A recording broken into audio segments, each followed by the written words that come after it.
पैदा हुआ, तो मैं ये मानने के लिए नहीं, क्योंकि मेरा विज्ञान भी ये कहता है कि ब्रह्मा के मुंह में बच्चेदानी नहीं। आधुनिकता की चकाचौंध में इंसान है मदहोश, इंसान को है खतरा पर उसको नहीं है होश। अपने माता पिता को वृद्धाश्रम में छोड़ करके वही लोग जो है जगह जगह जा करके दर्शन कर रहे हैं, जगह जगह। जिस समय राजा राम मोहन राय के भाई खत्म हुए थे और राजा राम मोहन राय की भाभी को जिंदा जलाया जा रहा था, आज समाज में चाहे जिस तरह से व्यवस्था वो बनी, गणेश की पूजा हो रही है, तो वह माता पिता की परिक्रमा करके पूजनीय हो गए। गुलाम को गुलामी का एहसास दिला दिया जाएगा तो वह स्वयं बेड़ियों से छुटकारा पाने का प्रयास करेगा, और गुलाम को गुलामी का एहसास नहीं रहेगा। दोस्तों प्रणाम, एक बार पुनः से कवि संतोष चैनल पर आप सभी देशवासियों का हार्दिक स्वागत बंदन।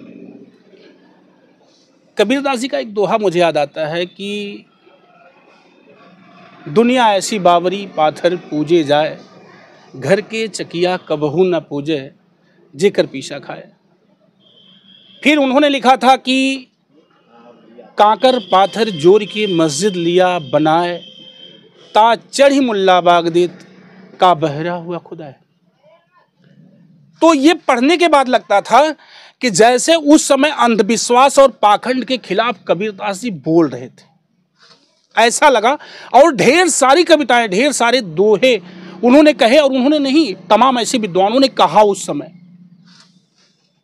तो जाहिर सी बात है कि अंधविश्वास के खिलाफ, पाखंड के खिलाफ अधिकतर आवाज़ें समाज से उठती रही, आती रही, लेकिन दो पार्ट में अपना समाज बटा, एक आस्तिक, एक नास्तिक, एक भगवान को मानता रहा, एक नहीं मानता रहा। ऐसे में किस तरफ कम पढ़े लिखे या मध्यम वर्गीय या ना पढ़े लिखे लोगों को किस तरफ जाना चाहिए, लोग आज भी भटक ही रहे हैं। ऐसे में इस वेशभूषा में अगर कोई मिल जाए, वेशभूषा संतों जैसी हो, साधुओं जैसी हो, दाढ़ी मूछ बाल कपड़ा सब कुछ संतों जैसा लगता हो, तो भाई संत का मतलब मैं तो धर्म और पूजा पाठ से मान लेता हूँ। लेकिन ऐसी वेशभूषा में अगर कोई कहता हो कि हम पाखंडवाद के खिलाफ में खड़े हैं, हम अंधविश्वास के खिलाफ में खड़े हैं, ये कार्ड बता रहा है, लिखा है कि वैदराज हरिदास, और यहाँ लिखा गया है कि समस्त वैवाहिक कार्यक्रम, गृह प्रवेश, पूजा पाठ, श्रद्धांजलि कार्यक्रम, रामचरितमानस पाठ व कथा प्रवचन के लिए संपर्क करें। तो इतना सब कुछ लिखने के बाद और फिर ये कह रहे हो कि हम पाखंड के खिलाफ चल रहे हैं। तो आइए सबसे पहले आपसे परिचय करवाते हुए कुछ बातों का अंश भेजते हैं। मुझे पता है ये वीडियो बड़ा मज़ेदार होगा, बहुत कुछ ज्ञान की बातें होंगी। जी वैदराज हरिदास जी, आपका स्वागत है मेरे यूट्यूब चैनल पे। आपको भी स्वागत है, धन्यवाद यहाँ उपस्थित लोगों को।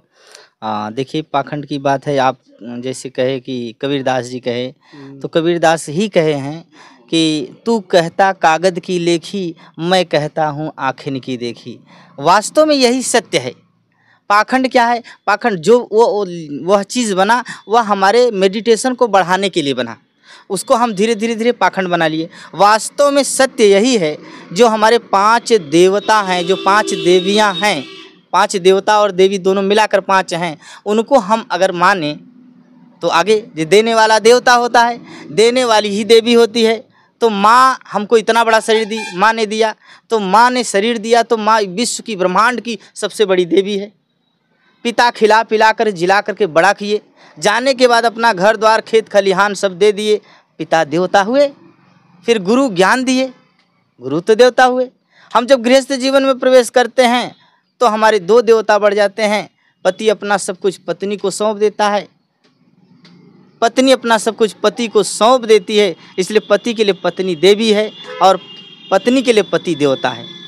और हम आप स्वर्ग और नरक की खोज करते हैं, इस अंतरिक्ष में खोज करते हैं। स्वर्ग और नरक यहीं पर है। स्वर्ग और नरक हमें आपके जानने की बात है। जहाँ पर इन 5 देवताओं की पूजा होती है, वहाँ पर स्वर्ग आपको देखने को मिलेगा। आप घर पर जाइए, पिताजी का पैर दबाइए, पिताजी को बढ़िया खिलाइए, माताजी को पैर दबाइए, माताजी को खिलाइए, पूछिए माताजी संतुष्ट हैं, सो जाइए, पिताजी संतुष्ट हैं, सो जाइए, तो पिताजी एक संतुष्ट हो जाएंगे। लोग कहते हैं तृप्त करना, तो पिताजी को आप जीते जी तृप्त कर दिए, मरने के बाद कोई तृप्त नहीं होता है। तृप्त कर दिए तो पिताजी आपको कहेंगे जा बेटवा तू जुड़े रहा, जा हाँ, आपकी मैडम अगर आपकी माताजी की परवरिश करेंगी, पिताजी की परवरिश करेंगी, तो पिताजी माताजी आशीर्वाद देंगे, बिटिया जा तू भले रहा जुड़े रहा, तो स्वर्ग वहाँ दिखाई देगा ना। कहे हम ऐसा करेंगे, कैक्टस को सजाकर गुलदान में रखते हैं और बूढ़े माँ बाप को गैराज और दालान में रखते हैं। हमारे देवता स्वरूप, देवता जो साक्षात देवता हैं, माँ और पिता, हमारा समाज आज यही कहता है कि पिताजी आप बुजुर्ग हो चुके हैं, इधर उधर थूक देते हैं, माँ आप भी थूक देती हो, एक काम करा वहीं छप्पर में रहिए आप लोग। तो हम वहाँ नरक होगा, वहीं नहीं, वहाँ नरक होगा कि नहीं होगा? जहाँ पर हम उनकी पूजा नहीं करेंगे वहाँ नरक होगा। जहाँ पर दारू पी करके पति पत्नी में लड़ाई हो रही, माता को गाली दे रहे हैं, हम घर पहुँच करके पिता को गाली दे रहे हैं और पत्नी को गाली देकर पानी मांग रहे हैं, तो वहाँ स्वर्ग दिखाई देगा?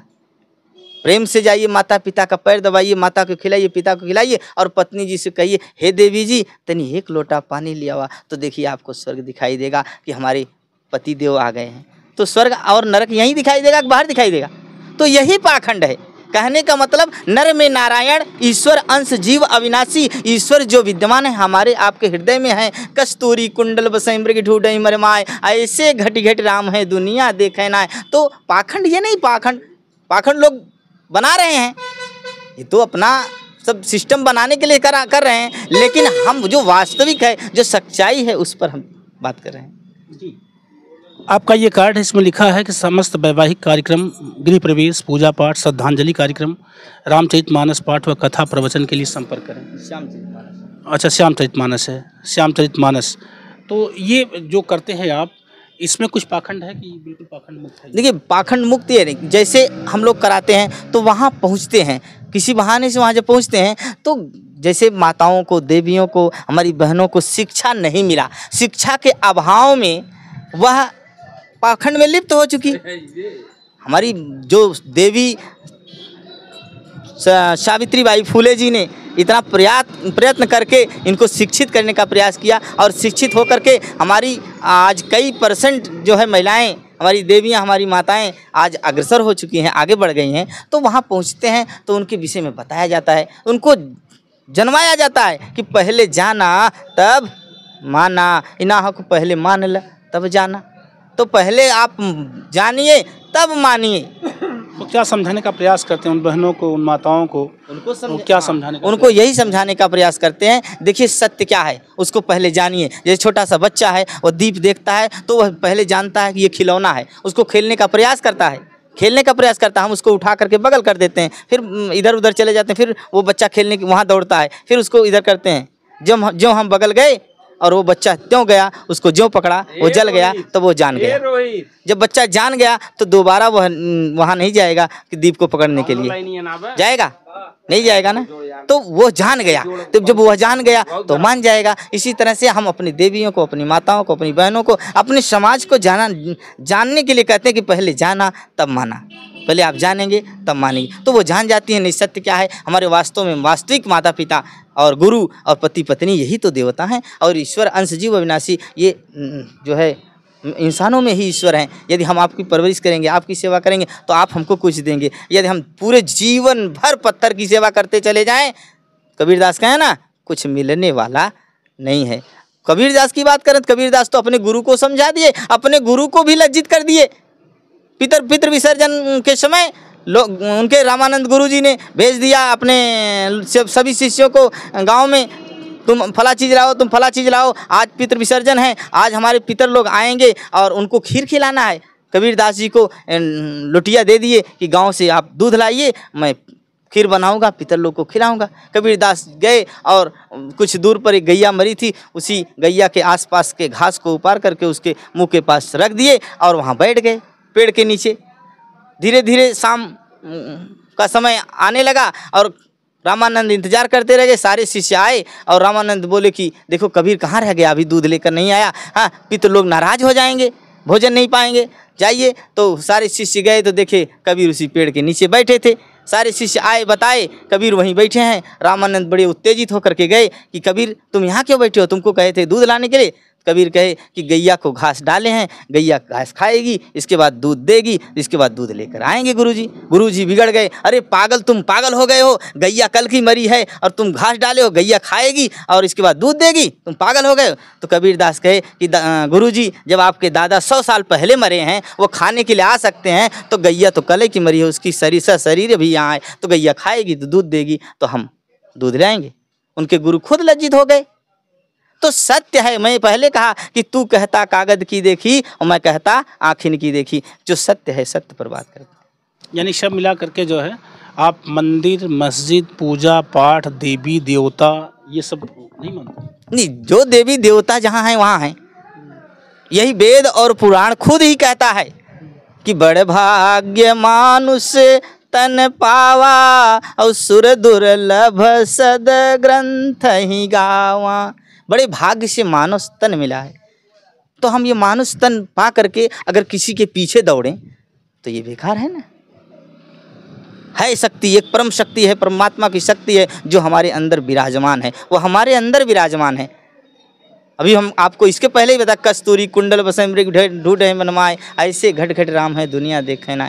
तो हैं, अंदर है हमारे ना, शरीर शक्ति है, वो शक्ति मेरे अंदर है, आपके अंदर है, सारे मनुष्य के अंदर है, सारे जीवों के अंदर है, किसी पत्थर में और कहीं भी नहीं। बैतराज जी, क्या लगता है कि हम समाज में जो ये पूजा पाठ की जो बुराई है, जैसे मंदिरों में जाना, घंटा बजाना, देवी देवता के सामने बैठ करके मन्नतें करना, मनौती करना, समाज में अधिकतर लगभग 70 से 80% लोग जो है अभी इसी में संलिप्त हैं। तो क्या इस 80% समाज के लोगों को हम अपनी बात समझा पाएंगे, जो आप समझाना चाह रहे हैं, सावित्रीबाई फूले की या बी आर अम्बेडकर की या जो भी इन लोगों की, जो महापुरुषों की वाणियाँ रही हैं कि शिक्षा पर बल दें, पढ़े लिखें, पढ़ाई पर ध्यान दें, अंधविश्वास की तरफ ना जाएं, पाखंड की तरफ ना जाएं, क्या ये मिशन जो आप चला रहे हैं इस तरह से, ये समझाने में आप सफल हो सकते हैं? क्यों नहीं सफल हो सकते? राजा राम मोहन राय ने प्रयास करते करते करते करते सती प्रथा को अंत कराए कि नहीं कराए?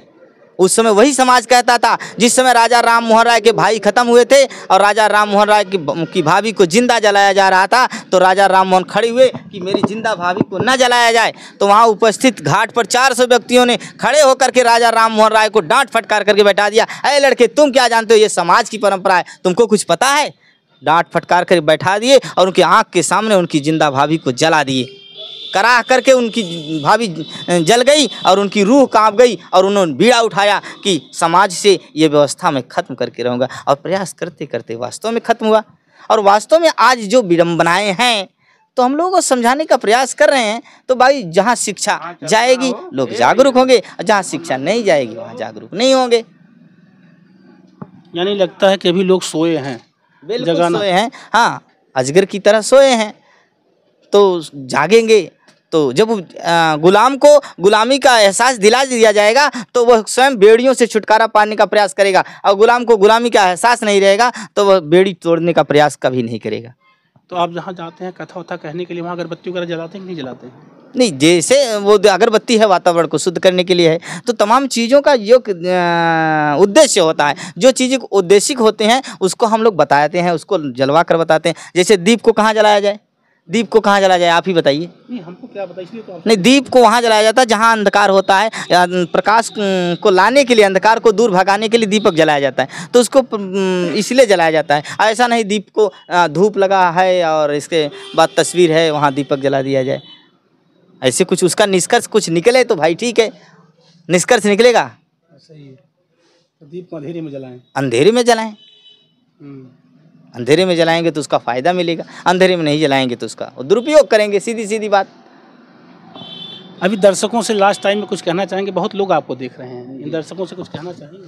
भाई, दर्शकों के भी चाहते हैं कि वो अपने माता पिता की सेवा करके, जिस तरह से आज समाज में चाहे जिस तरह से व्यवस्था वो बनी, गणेश की पूजा हो रही है तो वह माता पिता की परिक्रमा करके पूजनी हो गए। तो मैं चाहता हूं कि सब लोग अपने जीवित माता पिता की पूजा करके, जीवित माता पिता को तृप्त करके आप भी पूजनी बन जाइए, आप भी उनका आशीर्वाद ले लीजिए। यानी सब मिला करके जो है मंदिर मस्जिद का चक्कर छोड़ करके जो है हम अपने माता पिता की सेवा करें। जो 5 देवता आपने बताया, 5 देवता, यही 5 देवता हैं, यही 5 देवता को मानते रहें, इन्हीं को पूजते रहें, इन्हीं के साथ रहें जी। तो जीवन का कल्याण संभव है। अगर ऐसा कल्याण होगा तो समाज में जो बुराइयां फैल रही हैं, आज तमाम बुजुर्ग, वो क्या बोला जाता है, वृद्धाश्रम में पड़े हुए हैं, हमारे ही माता पिता है ना। हमारे सामाजिक विकारों के कारण, जो हमारे सामाजिक विकार आ गए हैं, तो सामाजिक विकारों के कारण हमारे माता पिता वृद्धाश्रम में पड़े हुए हैं। और जब यही चीज़ हमको एहसास हो जाएगा, वही लोग अपने माता पिता को वृद्धाश्रम में छोड़ करके वही लोग जो है जगह जगह जा करके दर्शन कर रहे हैं, जगह जगह पूजा कर रहे हैं, तो वो उनको पता ही नहीं है कि हम अपने साक्षात देवता को तो जेल में बंद करके आ रहे हैं और हम जो है काल्पनिक देवी देवताओं की पूजा कर रहे हैं। तो आपकी भाषा में धर्म को किस रूप में मान लेंगे हम? धर्म क्या चीज़ है? जी, धर्म को धारण करने की जो चीज़ें होती वही धर्म होता है। अब धर्म का ये मतलब थोड़ा है कि कोई विशेष एक प्रोपेगेंडा फैला दिया जाए, ऐसा थोड़ा। धर्म माने धारण करने की चीज़ होता है, धर्म माने सत्य होता है। जैसे हवा चल रही है वो सबके लिए सत्य है, धूप है तो सबके लिए सत्य, सभी व्यक्तियों के लिए, सभी जीवों के लिए वो सत्य, वह धर्म होता है। और धर्म यह नहीं होता है कुछ व्यक्तियों के लिए दूसरा चीज़ और कुछ व्यक्तियों के लिए दूसरा चीज़। धर्म वही होता है, धर्म मतलब धारण किया जाए और वह सभी के लिए समान रूप से हो, समभाव हो। मेरे साथ आप सुन रहे हैं वैद्यराज हरिदास जी को। एक लंबी वार्ता की तरफ हम आपको ले चलना चाहते हैं, ले चलेंगे भी अगली वीडियो में। मैं चाहता हूं कि बहुत अच्छा लगा। और सबसे पहले मैं समझता हूं कि मेरे साथ कुछ ऐसे लोग जुड़े हैं जो लोग पूजा पाठ में बड़ा विश्वास रखते हैं, भगवान को बहुत मानते हैं। आपने बताया कि धार्यत इति धर्म, जो धारण किया जा सके वही धर्म है। लेकिन आप क्या मानते हैं कि धर्म क्या चीज़ है? अभी जो हिंदू मुसलमान वाला धर्म, हिंदू धर्म, सिख धर्म, ईसाई धर्म, ये धर्म, देखिए ये धर्म नहीं है। देखिए ये तो एक मजहब है, अपना अपना अलग अलग मजहब होता है, वो बनाए हैं लोगों ने। ये धर्म नहीं है, धर्म इंसान है।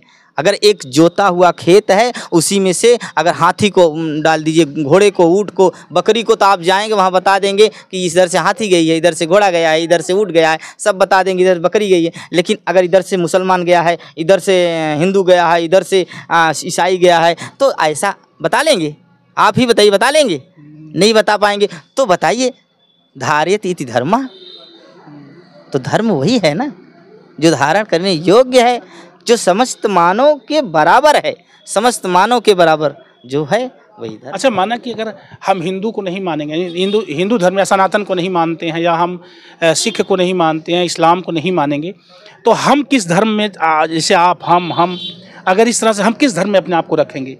हमारा भी कोई समुदाय होना चाहिए, कोई कबीला होना चाहिए, कोई पंथ होना चाहिए। तो हम किस पंथ में, यानी आप किस पंथ में अपने आप को रखते हैं, किस धर्म में आप रखते हैं? मैं मानव धर्म में अपने आप को रखता हूँ। जो मानवता होती है वही मानव धर्म है। क्या इसकी कोई किताब उताब आप लोगों ने बनाई कि नहीं, किताब तो नहीं बनाए हैं। हाँ, किताब उताब नहीं बनाए हैं। सनातन का त्याग कर दिया आपने? सनातन धर्म, सनातन वगैरह कुछ हम नहीं जानते ही नहीं। मैं सिर्फ मानवता को जानता हूँ, मानववादी को जानता हूँ। ये मानवता क्या है उसी को जानता हूँ। रामकृष्ण, हनुमान को जानते हैं? नहीं, देखिए हम जो, मैं कहा कि तू कहता कागज की लेखी, मैं कहता आँखें की देखी। मैं जो साक्षात मुझे दिखाई दे रहा है मैं उसको मानने वाला हूँ, और जो मुझे नहीं दिखाई दे रहा है, जो मैं कागज की बात है। आपके इस कार्ड पर 3 फोटो लगे हुए जी। एक तो जय गुरुदेव जी की फोटो है, जी जी।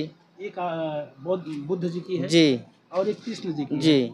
ये तीनों फोटो बता रही है कि इनमें से आप तीनों लोगों को मानते हो? जी जी जी। तो क्या ये आँखन देखी है या कागज देखी है? चलिए, देखिए कृष्ण एक महापुरुष थे और वह अपनी 16 कलाओं को जागृत किए थे।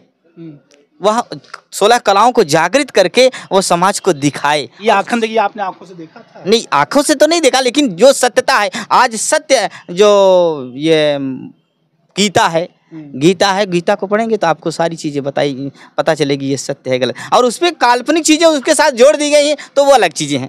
काल्पनिक चीज़ें जोड़ करके उनको ऐसे बना दिया गया, ऐसे बना दिया गया। हाँ हाँ, तो स्थान दिया अपने कार्ड में। बिल्कुल बिल्कुल। हाँ, कृष्ण जो है वो 16 कलाओं के अवतारी थे। हम उनके वंशज हैं, हम उनके वंशज हैं। और भाई कोई भी अपने माता पिता को नहीं बोलना चाहता है तो हम अपने माता पिता को नहीं बोलना चाहते हैं, तो हम जिसके वंशज हैं, हमारे माता पिता हैं और 16 कलाओं के अवतारित हैं। वह 16 कलाएं हमारे आपके अंदर सुप्तावस्था में हैं, हम आप उसको जगा लेंगे तो वही हो सकते हैं।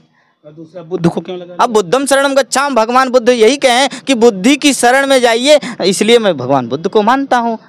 देखिए हमारे वो गुरु हैं, हम गुरु हैं, वही बताए हैं कि जो है मनुष्य के अंदर, जीव के अंदर, ये मेरे शरीर के अंदर जो है वह ईश्वर हैं, इसलिए मैं गुरुदेव को मानता हूँ। क्या बात है। मैं गुरु को मानता हूँ, इसलिए गुरु को मानते और हैं गुरु आप? हमारे हैं। अभी मैं बताया 5 देवताओं में गुरु देवता होते हैं, तो हमारे देवता वही हैं। जय 5 गुरुदेव। देवताओं में एक देवता गुरु जो है वो देवता है। क्या बात है। तो बिल्कुल आप जो समस्त वैवाहिक कार्यक्रम वगैरह करवाते हैं, ये जो ब्राह्मण लोग करवाते हैं उससे अलग हट करके आपकी पद्धति है, वैसे ही करवाते हैं आप? जो समाज में जैसे चाहेंगे ऐसे कराते हैं। लेकिन जैसे पंडित समाज आता है तो शंख बजाता, पूजा करता, हवन करवाता है, रात भर 5 घंटा दूल्हा दुल्हन को बिठा करके कार्यक्रम करवाता है, तो जो ब्राह्मण शादी करवाता है वैसे ही करवाते हैं आप लोग? नहीं, हमारा समाज जैसे कहेगा वैसे कराते हैं। हाँ, अच्छा। शंख बजाने से देखिए फेफड़े को मजबूती मिलती है, तो शंख बजाना कोई गुनाह नहीं है। हाँ, उसका ये फ़ायदा है। हाँ, तो ऐसा नहीं कि वहाँ लोगों के सामने ऐसा किया जाए, ऐसा किया जाए, ये तो तोड़वे। हाँ, हमारा कहने का मतलब है, लोग अगर मानते हैं, बातों को समझाया जाता है, हाँ, शिक्षित है समाज है, जागरूक समाज है, तो मान जाता है। कम सिस्टम में आप कम सिस्टम में। और मेरा समाज ये भी गलत है कि देखिए, एक बार जयमाल नहीं होता, वरमाला होता है। जयमाल कहीं विजय हासिल किया जाता है तो वह जयमाल बोला जाता है। किसी की जय हुई, जयकारा हुआ तो वो जयमाला पढ़ता है। लेकिन वहाँ वरमाला पढ़ रहा है, वरमाला पढ़ने के बाद किसी की बहन बेटी का फिर से जो है तलाक नहीं होता है कि वो चली दूसरी पद्धति से शादी करे। लेकिन ऐसा हम आपको गुमराह करके ऐसा किया जा रहा है कि एक बार वरमाला होता है, एक बार जो है मंडप वैदिक तरीके से होता है। एक ही तरीके से करिए, जो भी करिए एक ही तरीके से करिए। हाँ, आज फैशन खर्चे खराब नहीं, फैशन भी बन गया। आधुनिकता की चकाचौंध में इंसान है मदहोश, इंसान को है खतरा पर उसको नहीं है होश। तो ये चीज़ आप समझ जाइए इतनी बातों से। जी, आपका विचार कैसा लगा? आप शादी विवाह का टोटल कार्यक्रम भी करवाते हैं, तमाम गृह प्रवेश है, पूजा पाठ है, श्रद्धांजलि कार्यक्रम है, श्यामचरितमानस पाठ है, कथा है, प्रवचन है, और इसके लिए इन्होंने एक कार्ड भी दिया और नंबर भी दिया है। पूरी तरह से अंधविश्वास, पाखंड और वो पूजा पाठ वाला सिस्टम, एक तरह से मैं मानूँ तो ब्राह्मणवाद वाला जो व्यवस्था है उससे आपकी दूरी है। देखिए, वाद से है न कि उनसे है। अच्छा, मैं कहा कि अभी देखिए, मानवतावाद मेरे अंदर है। हाँ, किसी ब्राह्मण से मुझे खिलाफ वो नहीं है, बुराई है कोई, मैं किसी की बुराई करूँ। इंसान वो भी है, इंसान मैं हूँ। हाँ, परमात्मा परम पिता परमेश्वर जिन्होंने यहाँ भेजा है वो सबको समान भेजा है। हाँ, तो वाद से अगर जहाँ कमियां हैं, चाहे मैं बनाया ये 4 वर्ण बन गया हमारे यहाँ, ब्राह्मण, क्षत्रिय, वैश्य, शूद्र, इसको आप मानते नहीं मानते? नहीं, बिल्कुल नहीं मानते हैं। हम इंसान हैं, वो इंसान है, सब इंसान है, हम इसको मानते ही नहीं। ऐसा कहा जाए कोई ब्रह्मा के मुंह से पैदा हुआ, कोई ब्रह्मा के ऐसे पैदा हुआ, तो मैं ये मानने के लिए नहीं, क्योंकि मेरा विज्ञान भी ये कहता है कि ब्रह्मा के मुंह में बच्चेदानी नहीं थी। हाँ, वास्तव में हमें हमारी माँ ने उदर से पैदा किया, हम लोग जंघे से पैदा हुए हैं, तो मैं इसको मानता हूँ। बिल्कुल। बहुत बातें हो सकती हैं और बातें लंबी होती जा रही हैं। आप हैं वैद्यराज हरिदास जी, और पहली बार मैं किसी संत का इंटरव्यू लेकर के लगा रहा हूँ। इसलिए लगा रहा हूँ कि मुझे लगा कि आपकी बातों से आप लोगों को कुछ मिल जाएगा। कुछ मिला कि नहीं मिला, कमेंट में ज़रूर बताइएगा। आपने मेरे साथ बहुत बहुमूल्य समय दिया है आदरणीय वैद्यराज जी, बहुत बहुत धन्यवाद आपका।